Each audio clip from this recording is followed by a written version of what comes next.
What's up there, guys? Welcome back to Digger Detecting. Welcome also to home and into the shed, where I'm going to put my coffee over here. And the reason why we're at home in the shed shooting a video today, there's no metal detecting in this video, no gold, no coins, relics. The reason why we're at home is because, well, I've been sick lately. I've come down with a really bad case of the flu, the man flu, the worst flu you can have. Hear it? So look, really sick lately. Dominic actually brought it home from school, I think. He spread it to me, I spread it to Helena, Helena spread it to Xavier. So we're all going through it at the moment, just the tail end of it basically. Funnily enough though, the start of winter, Sunday it was, just gone, was the first day that I got sick. And I really very rarely ever get sick. Probably lucky to get the cold or the flu once a year. And look, generally I get over it within a day. So, look, we've been dealing with that, the man flu, terrible flu, the worst flu. We can all relate to that. And start of winter, so no wonder, I mean, it's going round. So, look, we're at home, getting better, and Helena's also, here I am shifting stuff around while I'm trying to talk. Let me just stand over here. Helena's also just, had a couple of follow-up surgeries, so we've been looking after her and travelling back and forth to the hospital and looking after her while she's been at home.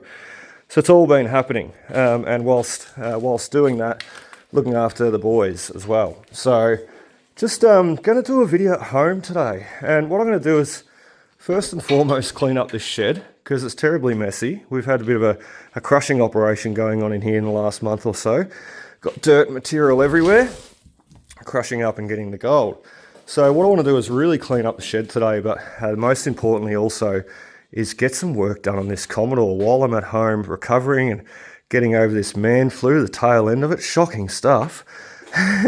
Look, I've even still got my trackies and Ugg boots on. Look out, I'm really in home mode, aren't I? But look, we're going to try and get a bit more work done to this Commodore. I don't like sitting idle even when I'm at home. So a good opportunity to do some work on this Commodore. And where we're up to at the moment is well, we kind of stalled there for 6 months or more. It's been sitting idle.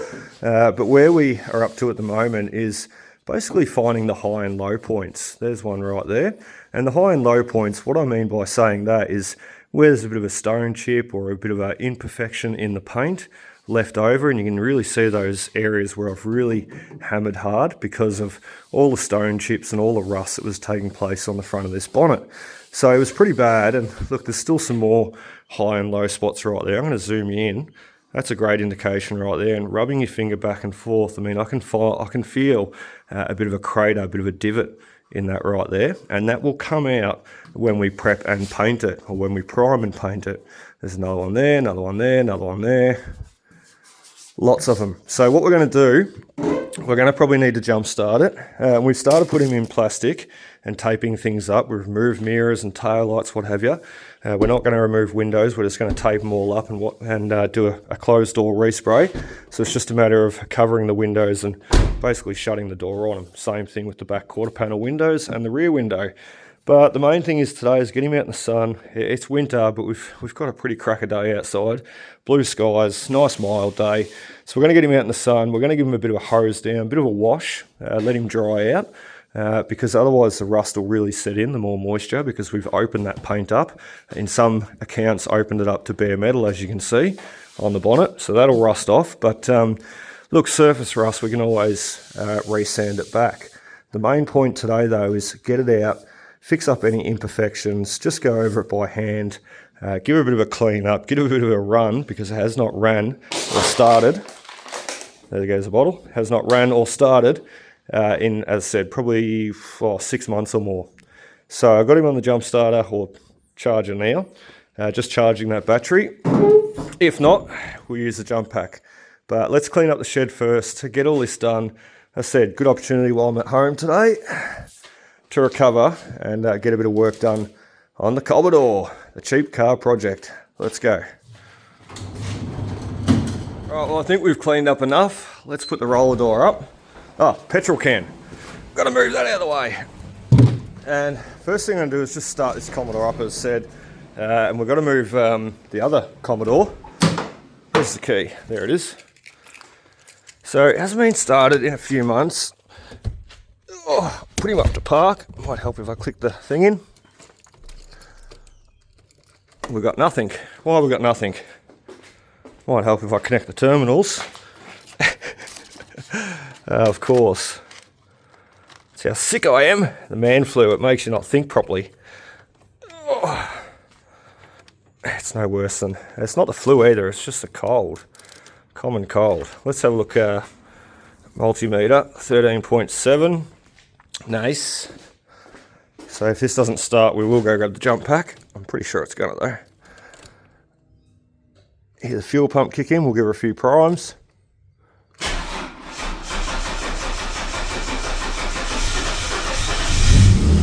Hey!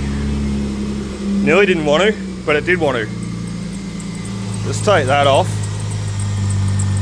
which is the battery charger there, and we'll disconnect it. And we'll leave that run for a minute, and we'll get this Commodore out. We, funnily enough, we had a bloke trying to break into this car the other night. Neighbours had the same across the road. He come into our driveway. I'll play the footage right now. He come into our driveway, and sneaky bugger, he seen the camera. He turned around and hightailed it out of there. Got a bit of a fancy, funny walk on him. Don't know what's with the arm. And then he went across the road. So that was about 3:03. He was in our driveway. Lucky I didn't walk outside. And then he, because I'm often up late at night, some nights, 2, 3 in the morning. And then he walked across the road. And he did the same. He tried the next door neighbour's car. Sneaky bugger. I hate people like that. You should work for what you get. If you don't work for what you get, you don't get it. Simple. And then he went our driveway here, across the road, directly across the road, tried their car handle, and the bloke's across the road, he's a big guy. Lucky he didn't come out either. He works night shift, so he actually wasn't home. He was at work, and he got it on the security camera, seen it. And then cheeky bugger went next door to the next door neighbour's property, and he's a young bloke with a family too, so lucky he didn't wake up and find him. We all would have throttled him. You don't go up someone's driveway at 3 a.m. As I said to the boys, if I had have walked outside at 3 a.m, it wouldn't be excuse me mate, what are you doing? If you're up my driveway at 3 a.m, you're up to no good. So it won't be excuse me, what are you doing? It'll be get the here. Anyway, let's get this car out. Oh, we're low on fuel.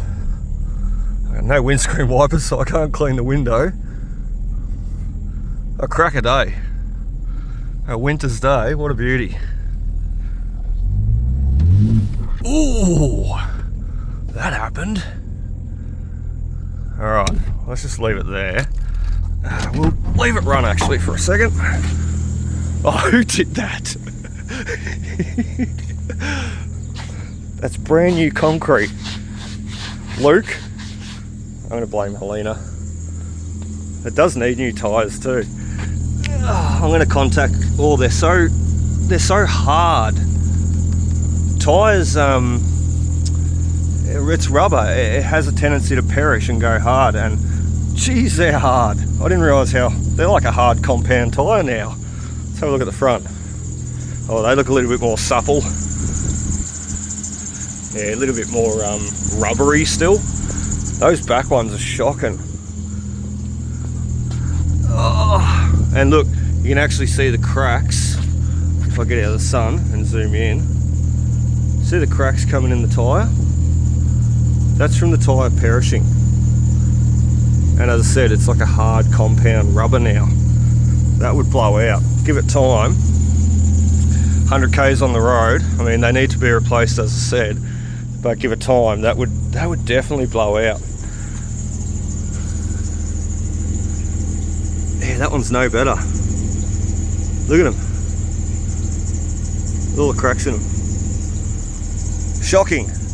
New rear tyres, thank you. Well, new front tyres. See, look at that one. He's brand new. Absolutely brand new. So what you do is you take these, obviously, your front two tyres, put them straight to the rear, and you always run your best tyres on the front. So So if you're going to get new tyres, I mean, I need new tyres on the grey Commodore that we just shifted, because the back ones are completely shot. But I will be putting the front tyres to the rear, and the brand new front tyres that I get will be going on the front. You always put your best tyres on the front. That's a no-brainer. They're your steer tyres. Anything's going to happen and you have a blowout in your front tyre, you've just lost your steering. Anyway, let's turn this off.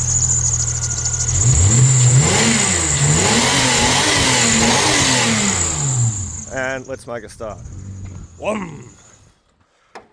Sandpaper, sandpaper. There she be. This bucket here I've had for years and years now, 10 plus years I reckon. And what I'm looking for is some 180 grit now. There's different types of sandpaper. I'm not going to go right into it, but just the different numbers recognise the different grit, or relate to the different grit I should say. So P1500, that's a very, very fine coarse sandpaper. 120, that's even more coarser than the 180 obviously. So the lower the number, the coarser the grain. The higher the number, the more finer sandpaper. So P1500, you can go even higher than that, but that is super smooth. Super smooth. So I'll just show you the difference there. What we really have been using though, and look, even on the electric sander on the car, is the 180 grit sandpaper.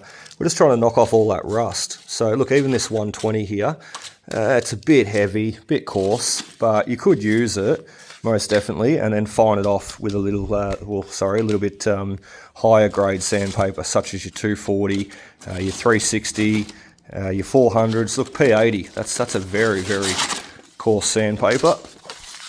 So P80 there, I'll zoom you right in. You can see the grain difference as opposed to, what did we say that one was? 120.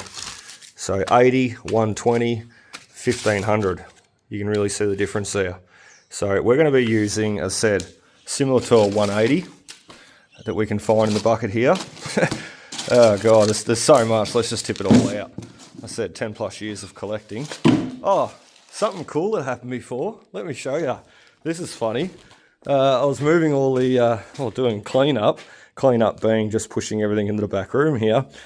And my helmet got coated in oil, man. It fell into the oil bucket. Reminded me when I seen the Scott bike instructions there. So my poor old bike hasn't seen a ride in a while, and well, now I might have to clean off or replace my helmet, I don't know. Let's get back to finding our sandpaper. As I said, 180 grit is what we're after. We're going to be using a bit of a smoothing block, sanding block, keeping the smoothing, the sanding straight, I should say, because the worst thing you can do is sand with your fingers. I mean, I do it sometimes, we all do it, but constantly sanding with your fingers, you'll run finger impressions into your paint. You don't want that. So 180, let's pick it out and let's go make a start. As I said, there's a bit. Ew. All right, well, it looks like a nice, bright, sunny day. It's bright and sunny, but it's not warm. I just went and put a second jumper on. Don't mind the mess either. That's still left over from when we had the shed built back in January. Here we are in June. I was just looking too. We bought this car January last year. So we've had it for a little over a year now. We've done a lot of work to it, but we have stalled out a little bit in the last 6 months or more. That's okay. He's having a wee out the back there. So we might get a little bit of water on the inside of the car. Not too phased. Main thing we're doing right now is getting rid of all the dirt and dust, so we can really find those high and low spots. But we're also using the water to help us sand today. We're doing wet sanding. So you can do wet or dry sanding. And as you can see, I've started filling up the bucket there. And we've selected some of our sandpaper. So we've got some 180 and some 120 grit down on the ground there. Try and get that hose to hold. So some 120 grit, some 180 grit over the back there, and we've got our cork sanding block. Say that 3 times in a rush. I dare ya. Cork sanding block, cork sanding block, cork sanding block. All right, let's get that hose off. And I hate that scrap metal, it looks so messy. I'm trying to get someone to pick it up now because the landlord has said he doesn't want it anymore. I just messaged him the other night about it because he said he did and he did and he did, and now he doesn't. So I'm getting rid of it. So the main thing is, getting off the concrete there, just look, wet your sandpaper, and we're going to run over those highs and lows. And the highs and lows, as said, I'm talking about, try and zoom in there, wet fingers, is these ones here, little stone chips that have happened over many, many, many, many years of driving. It's the 1996 VS Commodore. So what we're doing, just taking that little top off, but we need a lot more. So what we're doing is really working on those highs and low points today, because otherwise when we go into paint, we're going to see them all. So let's continue on. And when you're sanding a car, we'll say the main thing to remember is have a start point, have an end point, have a bit of a plan. Geez, we need to wash that a bit more. Have a bit of a plan though. Don't start here and then work over there and end up around the back. You're going to miss spots. Have a plan, start from a point, work your way around. We're going to do the whole bonnet, the whole front bumper, and then we'll get onto a quarter panel and shoot off down the side. Let's go.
Oh dear. Oh, glad I got that out. All right, that's it for us today here, guys. I've had enough. I've expended my energy levels for today. As I said, I'm still getting over the flu, the man flu, the worst flu you can get. It's not like the normal flu. Just going to say too, something about the Commodores. I was just poking around in here, looking at what we still need to do. I was just going to say, the smell. Love the smell. They have such a great smell, even though my nose is partially blocked from the man flu. They've just got such a great smell about them. I don't know whether it's the leather or look, the cloth in the seats. I don't know. But they sit out in the sun and, well, we all know they emit this beautiful, beautiful smell about them. The old musty sort of, I'm old smell. It's really cool. I love it. Look at the seat covers too, already fading. And one thing I noticed there, the other night in the shed. Oh dear, we might have to redo this roof lining. We probably didn't use enough glue maybe right there. A little bit of a sag there. The roof lining was never in the best shape though either. So a bit of a shame, but look, it's a heck of a lot better than what it was. If some remember, the whole roof lining was falling down and touching the back seat. So a little bit of glue more required, I suppose. Look, it's not a big issue. We might even be able to open it up from the back there and squirt some glue down. Try and prop it up. And that back plastic lining all needs to be replaced because it's a pretty common place. All those clips, I'm sick. All those clips are broken. So we're going to have to go to the wreckers for that one, or try and glue some clips in, or I don't know, do something cool. I tried using a bit of Velcro, but it didn't really work. Like just to stick to the carpet there. It really needs to be fixed to the roof because it's actually pulling the roof lining down. Anyway, enough of that. We've salvaged some plastic too. We're nearly up to the paint stage, as you've seen. We've been sanding today. We'll explain about that in a second, but yeah, look, some plastic to tape up the windows. That's what's going to help us, and we need some newspaper and sticky tape and look, everything. It's going to be a closed door respray, as I said. So all the inside door jams, apart from the seat belts probably getting caught in there a few times, they're all pretty good. I don't know what that is, but they're all pretty good. We might be able to touch them up a little bit. So it's going to be a closed door respray. We've still got a lot to do too. So you've seen the plastic inside there. We need to tape up all the windows. We need to take out a few more things, the antenna plastics around there. I might even just leave that in and oh, well, no, I'll have to take it out actually. I was going to say it needs replacing, but I'd prefer to take it out before paint. So then the paint goes underneath, we can put the new one on top. Door handles will stay in for spraying, and they won't even be taped up because we're going to replace the paddles. They're a metal paddle, door handle paddle, what they call a paddle. Well, actually die cast, I think. But they're not plastic like in a lot of the new cars. And what we'll do is we'll have them painted. The green here will all be painted, or the black part will all be painted, I should say, and the paddle will be painted as well.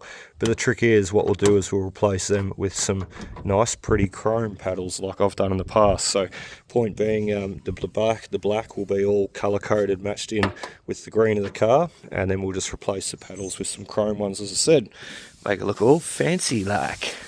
So yeah, pretty cool. Boot lock needs to come out still, and that's pretty easy to remove, or we just tape him up, but we'll probably remove him for the sake of it. All this needs to be taped up, sort of for probably more so that, not so much inside here. We're not going to sand or prep or anything in that.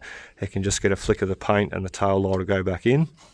But yeah, we do need to tape up that just so the spray doesn't go in, because it comes out of the gun pretty high pressure. So this is our second car that we've painted to. The first one I painted years and years and years ago. Same car, exactly the same car. It was a 1996 VS Series 3 Calais. So very, very actually special car. This is just an executive. So the VS Calais, I'll throw some pictures up, but I bought it at $500 off my brother-in-law actually, my sister, and he had drove it around for years and years and years, and then he ripped the motor and the gearbox out of it. So I bought it as a rolling shell, meaning no motor, no gearbox, just a car rolling on wheels. I bought another donor car, a white VS. I paid $500 for it. Funnily enough, it had two-piece Simmons wheels on it, which I later sold for $600. So the person who sold me the car didn't realise the rims were more expensive than the price I paid for the vehicle. And I knew that as soon as I seen them, and I bought the car. Took it home, ripped the motor out, and the motor and the gearbox out of that white VS end up going into the green VS Calais, the Series 3 Calais. So look, done a lot of playing around with these cars. But basically, we put the new motor in, new gearbox in the shed. This is, looked safe, was only probably a baby. He was probably only 2 years old at the time. Then I decided to sand it back and respray it, because the same thing, it had these terrible, it must just be a VS or VR thing. It had these terrible crow's feet, what they call crow's feet, and it had it all through the bonnet, all through the roof, all through the boot, where the sun had hit the car most and heated up the most. Bonnet, roof and boot. So it had all that, and it was shocking. So we resprayed it and we sanded it back. And one thing I'll say about that too, I'd never done sanding before, sanded for a car, like a whole car to be painted. And Andrew is a panel beater spray painter. He's done that a lot of his life, so he knows what he's doing.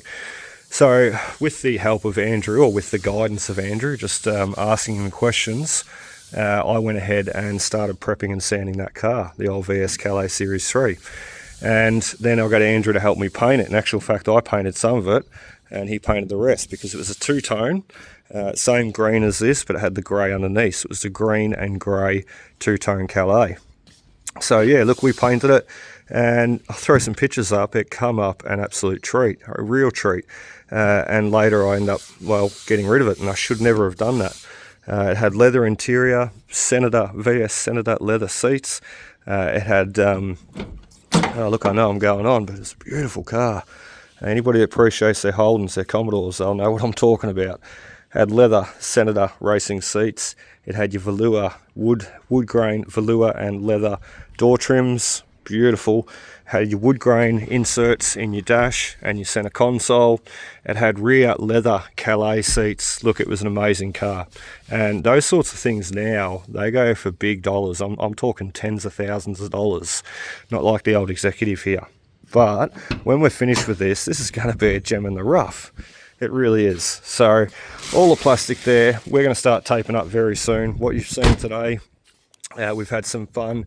We've got Felix out for a fly, if you don't mind a bit of the drone footage there. Felix was a bit drunk, but we got Felix out for a fly, and look, we're starting to finish off this car. That all needs sanding. That was where the metal strip ran around, and we need to also do something about this. I sort of asked Andrew, what do you reckon I should do? And he said maybe just get a bead of silicone, run a bead of silicone straight in. So that's just... your gutter, your runoff from your roof. And quite obviously, this car not being maintained and looked after, I mean, I chipped all that out there with my fingers. Anything that could come out, I pulled out, because it's just going to come out later anyway, isn't it?